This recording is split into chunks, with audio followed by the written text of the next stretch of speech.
गुरुदेव प्रणाम।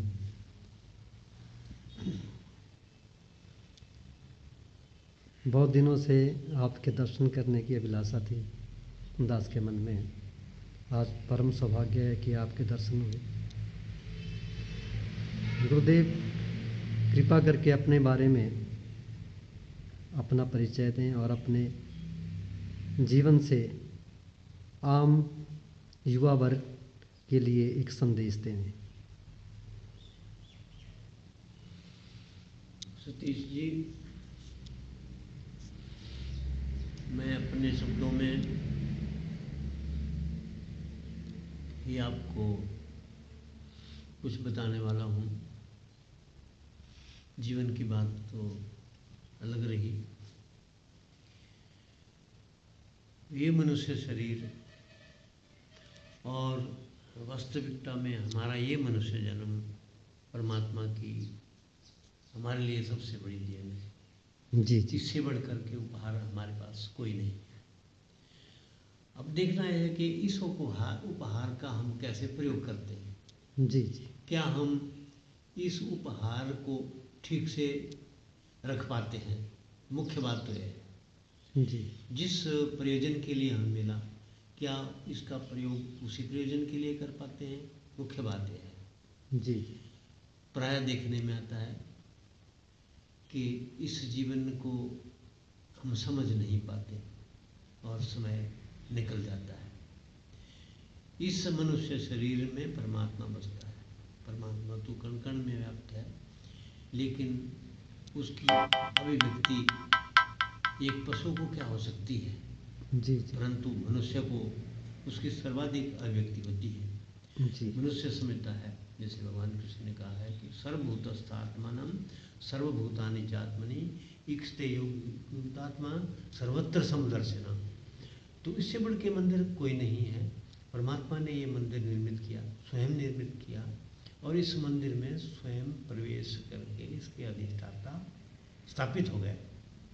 जी हमें ये समझना है, और हमें हर समय कर्म करते हुए, शुभ करते हुए, शुभ चिंतन करते हुए, कुछ भी चिंतन करते हुए, कुछ भी कर्म करते हुए ये समझना है कि वो सत्ता, वो परमात्मा सत्ता जो मेरी है, जिसका मैं हूँ, मेरे लिए सदा ही एक दृष्टा भाव से विराजमान है।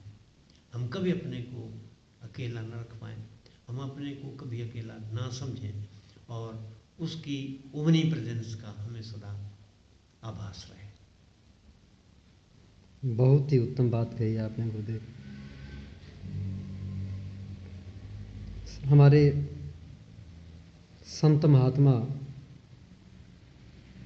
चाहे वो किसी भी देश धर्म काल में आए हुए हों, उन सभी ने कहा है, जो ब्रह्मंडे सो पिंडे जो खोजे सो पाए। जो इस यूनिवर्स में कहीं भी विद्यमान है, वही हमारे इस देह में विद्यमान है। जो भी इसकी खोज करता है किसी समर्थ सद्गुरु के मार्गदर्शन में, वो उस परम पिता परमात्मा को अपने अंदर पा लेता है, कण कण में उसका अनुभव कर लेता है। यही एक यूनिवर्सल नियम है। इस बात में कोई शंका नहीं है। आपका जो बचपन से ही जो एक मार्गदर्शक जीवन रहा है, उससे हमारे हिमाचल वासियों को ही नहीं, अपितु पूरे संसार में, पूरे युवा वर्ग के लिए, पूरे गृहस्थ जीवन जीने वालों के लिए, पूरे सन्यासियों के लिए, सबके लिए आप एक प्रेरणादायक रहे हैं। लेकिन आज का जो युवा वर्ग है, वो इस दिव्य ज्ञान को की तरफ ना देखता हुआ पाश्चात्य समाज की जो कुरीतियां रही हैं, नशा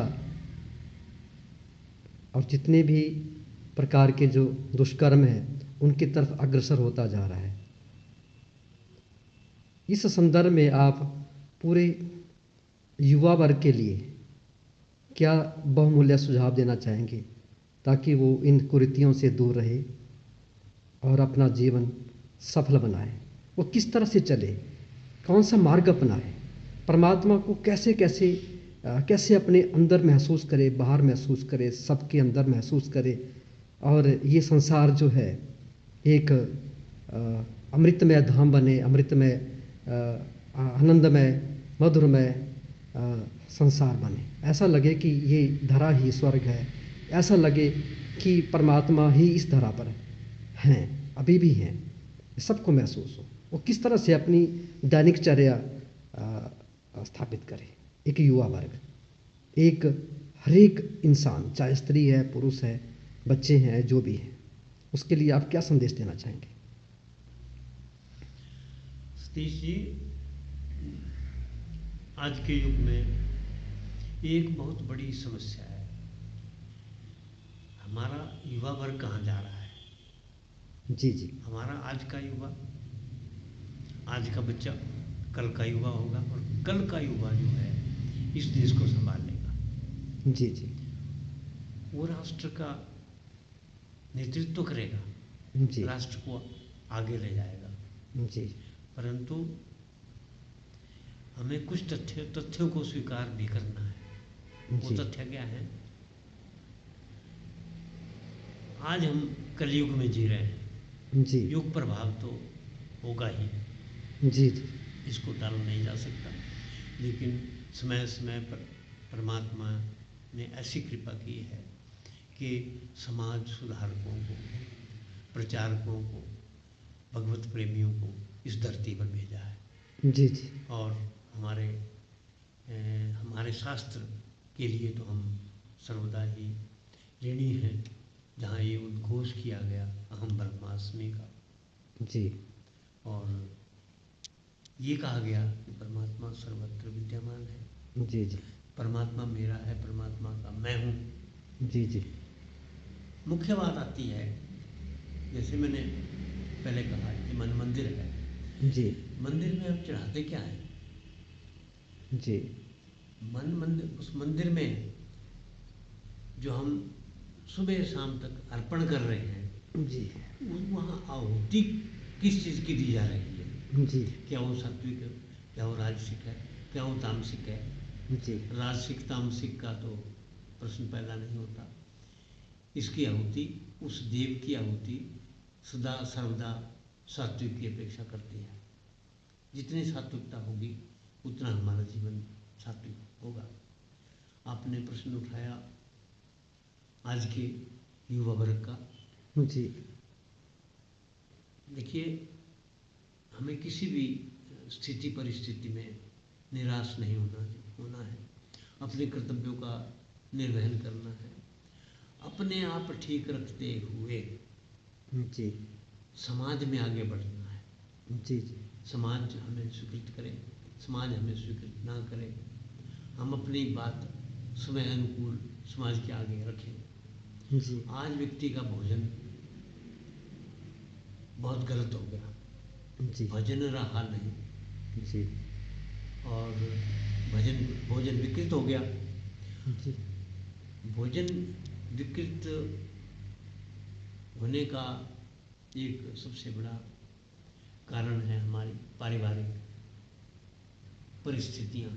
जी हमारी संतान को, बच्चों को जो माता पिता से संस्कार मिल रहे हैं, जी इसके लिए माता पिता का जीवन भी उत्तरदायी है। जी जैसा हमें वातावरण मिलेगा, जिस वातावरण में हम रहेंगे, हमारी संतान रहेगी, बच्चे रहेंगे, पलेंगे, जो सुनेंगे, समझेंगे, देखेंगे, और अपने अभिभावकों को जो भी उनका क्रियाकलाप होगा उससे वो सीखेंगे। जी मान लीजिए एक पिता धूम्रपान नहीं करता, जी उस पिता को कहने की आवश्यकता नहीं है। एक पिता मांसाहार नहीं करता, जी बख्शा बख्शे का बहुत ज़्यादा ध्यान रखता है, जी उसे तो समझाने की अपने परिवार को आवश्यकता ही नहीं है। जी क्योंकि व्यक्ति समझा के नहीं सीखता, बच्चा समझा के बहुत थोड़ा सीखता है और आचरण से ज़्यादा सीखता है। जी जी और ये भी कहा है कि जैसे हम धर्म की बात लेते हैं, बोले धर्म क्या है? बोले धर्म तो आचरण की चीज़ है, धर्म किताब की चीज़ नहीं है, धर्म बोलने की चीज़ नहीं है, धर्म याद रखने की चीज़ नहीं है, धर्म आपके आचरण की चीज़ है। तो हमारा जीवन भी हमारा आचरण है। जी जी किसके सामने हमारा आचरण क्या है? जी क्या हमारा बख्शे बख्शे का हमें ध्यान रहता है? हम नशा पान तो नहीं करते, जी जी ऐसा नहीं कि नशा पान चुपके करते हैं, नहीं करते तो नहीं करते। नशा पान नहीं करना है तो नहीं करना है, धूम्रपान नहीं करना है तो नहीं करना है, मांसाहार नहीं करना है तो नहीं करना है। और उसकी एक साइंटिफिक बैकग्राउंड है, क्यों नहीं करना है। आज के युवा को आप ऐसे नहीं समझा सकते कि नहीं करना है। आगे से एक प्रश्न उठता है कि क्यों नहीं करना है, तो उसके लिए भी आपके पास समझाने के लिए भी उनको विवेक से उनकी पुष्टि करनी है क्यों नहीं करना है। जैसा शास्त्रों में कहा गया है कि जैसा खावे अन्न वैसा होवे मन। बिल्कुल ठीक बात है। हाँ जी। हमारा शरीर मांसाहार के लिए नहीं बना है, इसको हमारी प्रकृति ने, हमारे परमात्मा ने मांसाहार के लिए नहीं बनाया है। जी क्योंकि इसमें की जो संरचना है वो फलाहार, रसाहार, अन्न, सात्विक भोजन के लिए बना है। जी मांसाहार के लिए आज भी संसार में कई पशु विद्यमान हैं, जी उनका शरीर बना ही मांसाहार के लिए है। शरीर शाकाहार नहीं कर सकता एक शेर का, जी उसको मांसाहार ही उसको करना है, लेकिन व्यक्ति के लिए ये बात नहीं है। से एक हमारा सबसे बड़ा दुर्भाग्य है आज, क्या पाश्चात्य सभ्यता की देन इस टेलीविज़न और सिनेमाओं के माध्यम से। हमारे समय में मैं एक विशेष बात आपको कहूँ, जी हमारे समय में टेलीविज़न का प्रचलन नहीं हुआ था बहुत पहले। जी लोग सिनेमा जाते थे, कोई कोई जाते थे, कभी कभी जाते थे और चोरी छुप के जाते थे। जी आज हर घर में, हर कमरे में एक सिनेमा हॉल है, जी हर कमरे में एक टेलीविज़न रखा हुआ है। जी हम कैसे बच पाएंगे और कैसे अपनी भावी संतान को बचा पाएंगे? क्या इसका कोई उपाय है? कोई उपाय नहीं है। इसका उपाय हम लोग तो कर लें, आत्म संयम से कर लें, समझबूझ से कर लें, विवेक से कर लें, लेकिन हमारे पीछे, हमारी अनुपस्थिति में हमारे छोटे छोटे बच्चे, हमारे संतान क्या करेंगे?